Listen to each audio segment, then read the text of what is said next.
안녕하세요. 해운대 마린시티의 마린파크 관리단 의장 전은진입니다. 방금 사실 제가 녹화를 지금 하면서 이렇게 찍으려고 했는데 찍고 있는 상황에 이렇게 전화가 와가지고 해피에 제가 다시 녹화를 하게 되는 이 부분이. 아무튼 어제는 제가 여러 가지로 좀 바빴네요. 제 업에도 좀 바쁜 부분도 있고, 그 보면 제가 아직 변호사도 아니고요. 저 그렇지는 않습니다. 아닌데, 이렇게 병원 같은데, 의원 같은 데서, 어쨌든 수액주사로 해서 어떤 문제가 발생해서 사망하는 사태가 벌어졌다든지, 이런 저것 때문에 어제, 저한테 좀 문의가 좀 와서, 긴급한 상황이라서, 오전 중에 좀 많이 바빴고, 오후에는 제 업을 또 충실히 해야 될 상황이라서, 그래서 오늘 좀 바빴습니다. 제가 어디라고 부탁은 좀, 어디라고 말씀은 안 드리겠습니다, 일단은. 어제 문자로 보내신 분인데, 요 말씀을 하시네요. 말씀해주신 시행사가 설립해서 엉터리 관리비 징구를 하고 있는 관리회사 대출, 관리인 지정, 새로운 관리회사 입찰 선정 세 가지를 한꺼번에, 지금 서면 위임을 바꾸자, 지금 하여튼 몇 가구 가가고 방문해서 실행코자 한다라고 해놨는데요. 그렇게 하십시오. 그런데 여기 문구에서 좀 문제점이 있죠. 뭐냐면 그 관리단 총회를 하실 거 아닙니까? 관리단 총회를 하는 부분에서는 서면 100% 서면 위임을 바꾸자 하는 것은 아니다라고 하는 사실이죠. 명확하게 여러분들이 구별을 좀 하셔야 됩니다. 무슨 말이냐면 관리회사를 대출하고 관리인 지정, 새로운 관리회사 입찰 선정, 요거는 과반수만 넣으면 된다는 겁니다. 50.1%든 50.02%든 되도록이면. 그런데 그때도 말씀드렸다시피 60% 이상을 받아두어라. 왜냐하면 기존의 관리업체나 시행사 쪽에서나 이런 쪽에서 업무방해에 가처분을 넣을 경우가 많다라고 제가 그때 말씀을 드렸지 않습니까? 이래나 저래나 지금 그렇게 들어올 겁니다, 분명히. 그래서 60% 이상을 받아두는 것이 좋다.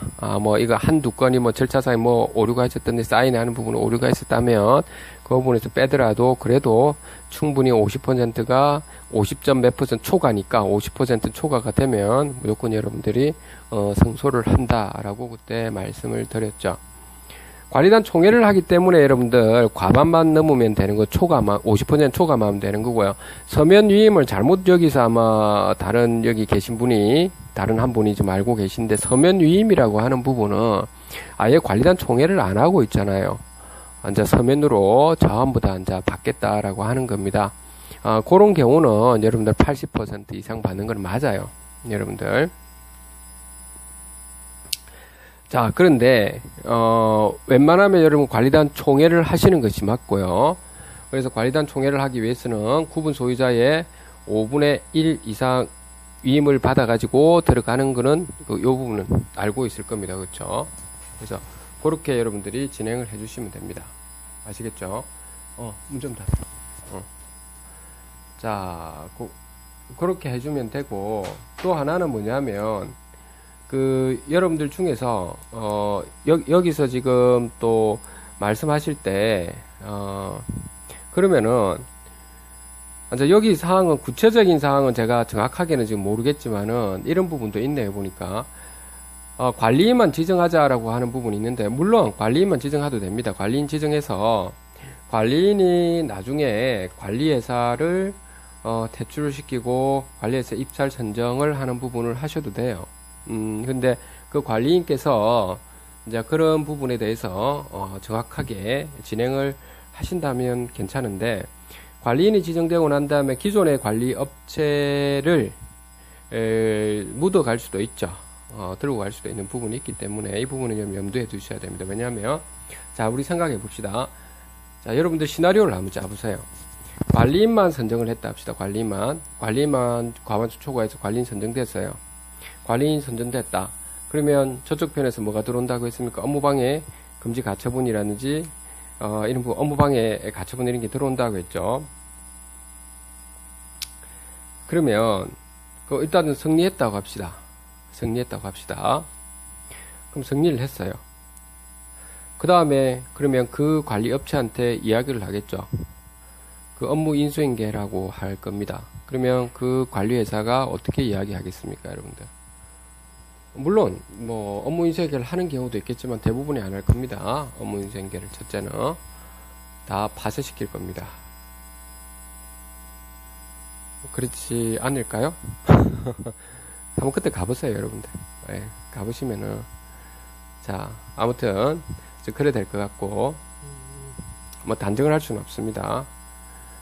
자, 둘째, 그 지금 기존에 있는 관리업체가 뭐 사과를 하면서 우리가 새롭게 바꾸겠다 라고 한다고 해보겠습니다. 그래서 기존 관리업체를 그대로 데리고 간다고 해보죠. 그러면 그때 저번에도 말씀드렸다시피 좀 지저분한 이야기지만 똥을 여러분들이 치우셔야 된다 했죠. 왜냐하면 과거에 있었던 관리비 비리라든지 이런 부분을 여러분들 관리단에서 모든 것을 책임을 다 지셔야 되는 것이 기본입니다.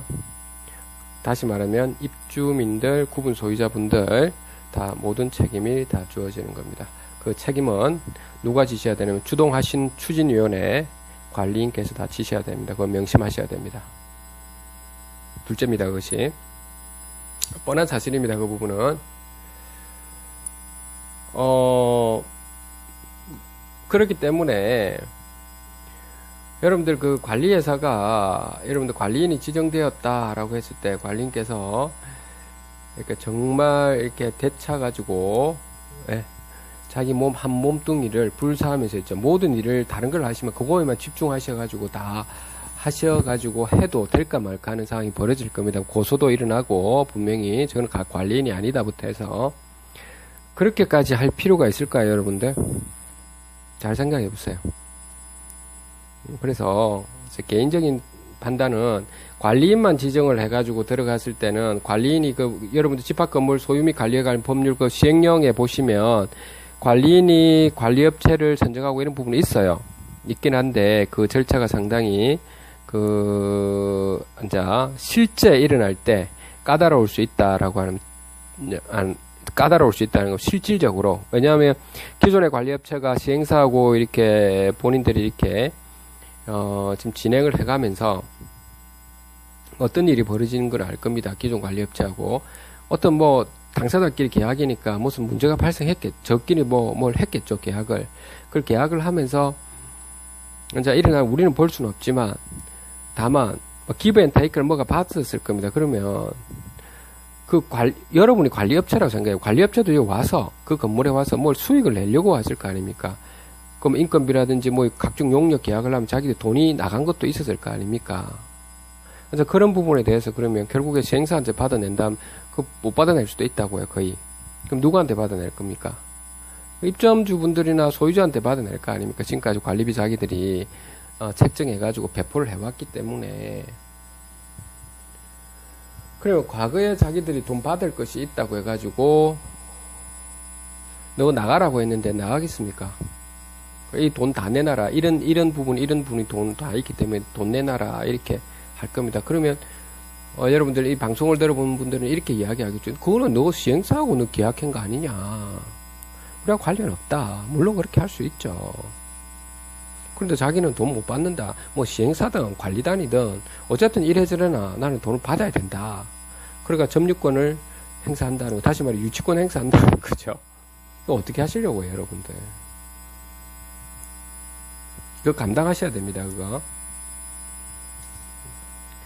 그래서 웬만하면 한번 하실 때 관리회사 대출 들어가고 관리인 지정, 새로운 관리회사 입찰 선정을 하십시오. 그러니까 60% 이상 좀 받아놔 주시라고 하는 거죠. 관리단 총회는 여럿이고요. 몇 명 오시지 않아도 되니까. 그러니까 하게 되면 고기 관리단 총회에서 이 관리회사 대출과 새로운 관리회사 입찰 선정이 들어갔기 때문에 어떻게 할 수가 없습니다. 기존의 업체는 일단 나가야 돼요. 근데 안 나가고 있기 때문에 저쪽에서 먼저 업무방해 가처분을 넣든지 뭐 어쨌든 이렇게 할 겁니다. 아니면 여러분들이 넣어도 되고요. 업무방해 금지 가처분을 그쪽으로 할 거고 여러분들이 업무방해 앉아 가처분을 넣겠죠. 그렇게 해서 여러분들은 관리단의 관리인이 이제 뽑혔고 정상적인 관리회사가 우리 선정해서 이렇게 진행하려고 하는데 안 된다. 이런 이야기를 하시라니까요. 아시겠죠? 그리고 또 하나는 뭐냐면 관리 규약 이런 부분 또 막 나왔는데요. 관리 규약은 여러분들이 그 아셔야 될 부분이 일반적으로 있죠. 관리 규약은 이제 여러분들이 만들어 놨는 겁니다. 일단 관리인이 선정되고 나서 관리업체 퇴출되고 나면 관리 규약은 만들어 놨는 겁니다. 그런데 그 관리 규약이 80% 이상이 지금 돼야 된다 하는 부분도 물론 있죠. 여기 5분의 4 이상이라는 부분이 있을 겁니다. 그 있는데 그 원래 첫 관리단 조직이 될 때 있죠. 암묵적으로 시행사에 있으면 동의해 주는 걸로 되어 있습니다. 그런데 본인들은 그렇게 이야기 안 할 겁니다. 본인들이 구분 소유자이기 때문에 본인들도 본인들이 권리가 있다 말을 할 겁니다. 말도 안 되는 소리인데 아무튼 간에 그 뭐 이래나 저래나 그걸 있으면 뺀다고 하더라도 관리규약은 여러분들이 임시적으로 만들어 두세요. 여러분들이 그래서 관리규약은 만들어 두고 있죠.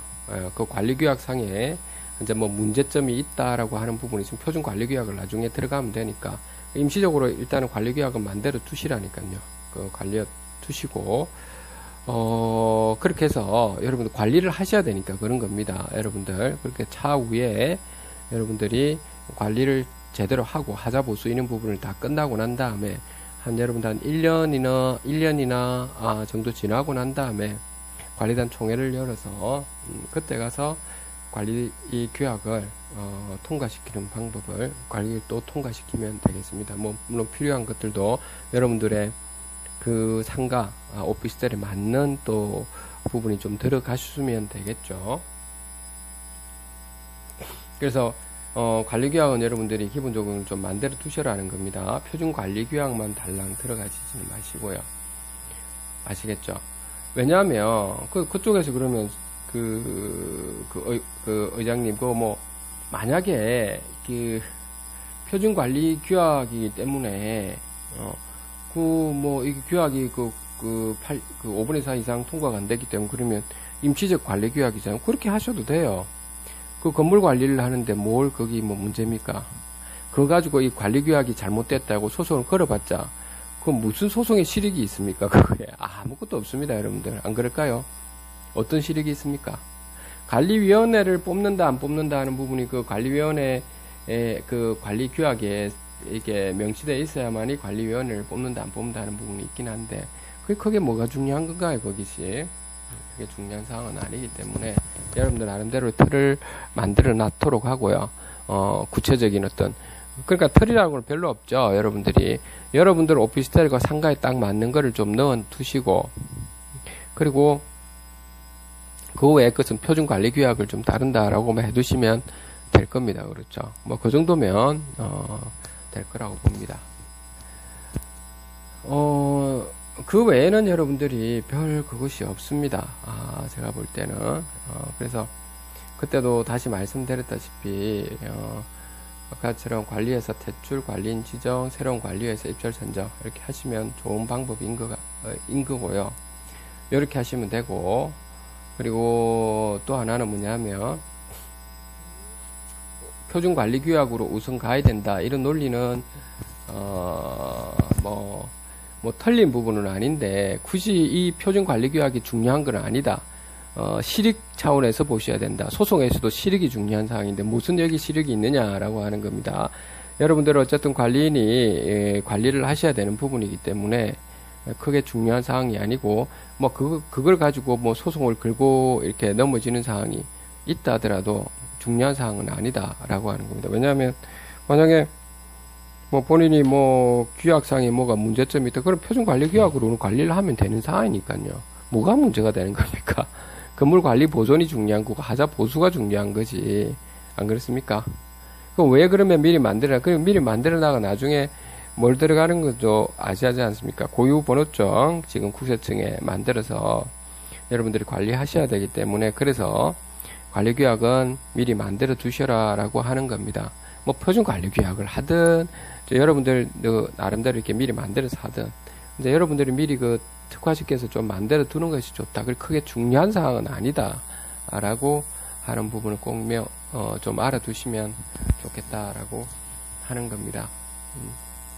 그 정도 여러분들이 하시면 될 것 같고요. 그러면 여러분들이 거기다가 관리위원회를 좀 집어넣어 두시면 나중에 이제 관리위원회도 위원회도 선정해서 뽑아가지고 이렇게 진행할 수 있기 때문에 별 문제가 없을 거고요. 어쨌든 암묵적으로 지금 미리 관리당 규약에 만들어 두었기 때문에 관리위원회 뽑는 것도 그러면 되지 않습니까? 상호간에 관리인을 감시감독 그리고 서로 그 견제와 균형 그리고 서로 협조를 할 수 있고 하기 때문에 여러분들 서로 좋을 거라고 제가 봅니다. 뭐 그렇게 과정을 거쳐주면 됩니다. 그게 중요한 사항은 아니니까 그걸 여러분들이 이걸 하시다 보면 여러분들 이제 저도 이렇게 초짜 때 그러니까 실질적으로 이 초짜라고 하기는 그렇네요. 이제 그 변호사분들도 그렇지만 실무를 전혀 경험을 안 해보신 분들은 실제로 투쟁을 하고 경찰서도 뭐 밥 먹듯이 왔다 갔다 하고 뭐 법원에도 뭐 거의 왔다 갔다 너무나도 자주 하고 이렇게 안 해보신 분들은 아마 법리만 자꾸 보다 보면 실질과 안 맞는 부분이 있습니다. 그러다가 나중에 실질적으로 소송이 벌어진다든지 일이 벌어졌을 때는 생각보다 낭패를 많이 경험을 하시니까요. 실질이 무엇이 중요하다라고 하는 부분에만 초점을 두시면 여러분들이 승리를 하실 겁니다. 아시겠죠? 중요한 건 아니라는 겁니다. 국세청에서 교육 보내주고 뭐 때문에 한다는 세금 부분 때문에 하는 거지 그게 중요한 사항은 아니다 라는 사실을 여러분들 염두에 두시면 합니다. 그래서 어쨌든 관리업체가 여러분들이 생각보다는 좀 만만하게 보시면 안 됩니다. 그런 업체들은 본인들이 오랫동안 그런 업을 많이 해왔었고 그랬기 때문에 여러분들은 아마 초짜실 거고 그 사람들은 상당히 노하우가 많기 때문에 여러분들 하실 때 웬만하면 여러분 딱 그 제가 이야기했던 것처럼 시력에 딱 부합하는 부분만 딱 하시라는 겁니다. 시력에 부합하시는 거. 그리고 엄격하게 이렇게 들어가는 부분 나중에 돼서 혼란이 없도록 관리회사 퇴출 좋은 부분입니다. 관리인 지정 새로운 관리회사 입찰 선정 이렇게 들어가시면 가장 좋은 바람직한 방법이다 라고 말씀을 드릴 수 있고 만약에 그렇지 않고 관리인 지정만 해놓으면 관리회사 퇴출과 새로운 관리회사 입찰 선정 부분은 관리인께서 상당히 잘 하셔야 될 부분이고 그 하실 때 그렇게 쉽지만은 않을 겁니다. 또 소송이 또 벌어져야 되겠죠. 그런 부분을 감안을 충분히 하시고 접근하셔야 된다 라고 합니다. 오늘 여러분들하고 이 정도로 하도록 하겠습니다. 항상 여러분들 고생 많으신 걸 제가 압니다.